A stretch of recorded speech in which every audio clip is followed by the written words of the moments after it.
C'est une tendance de l'été sur les réseaux sociaux et sur le réseau social TikTok notamment. S'infliger un coup de soleil pour se faire un tatouage éphémère sur la peau.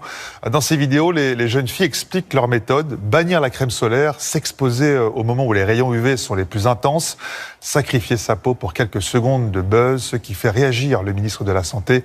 On le rappelle, les rayons UV sont le principal facteur responsable des cancers de la peau. Pierre-Yves Salic, Soigny Thiebaud avec nos correspondants à Nice.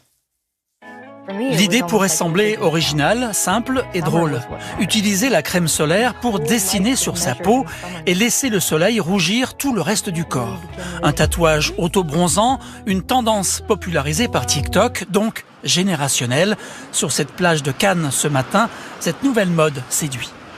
Moi, je trouve ça vachement mignon, mais enfin, je trouve ça joli, sympa. Après, je l'ai jamais encore testé, mais ça peut être sympa à faire.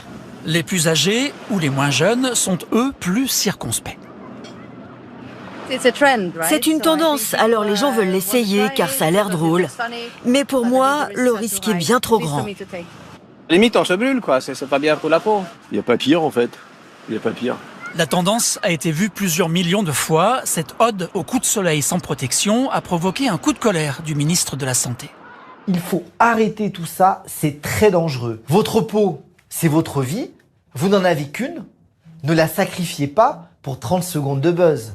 Chaque année en France, plus de 114 000 cancers de la peau sont dus à l'excès de soleil, un chiffre en constante progression depuis 30 ans. Et pour les dermatologues, cette nouvelle tendance aggrave le phénomène. Le seul endroit qu'on aura protégé, c'est l'endroit où on veut montrer un petit dessin, mais c'est l'endroit qui aura moins souffert. C'est vraiment une façon inversée d'utiliser la crème solaire, donc ça n'a pas de sens. La peau est un organe qui n'oublie jamais l'exposition accumulée tout au long de la vie et finalement le seul dessin efficace et tout aussi mignon ressemble à peu près à ça.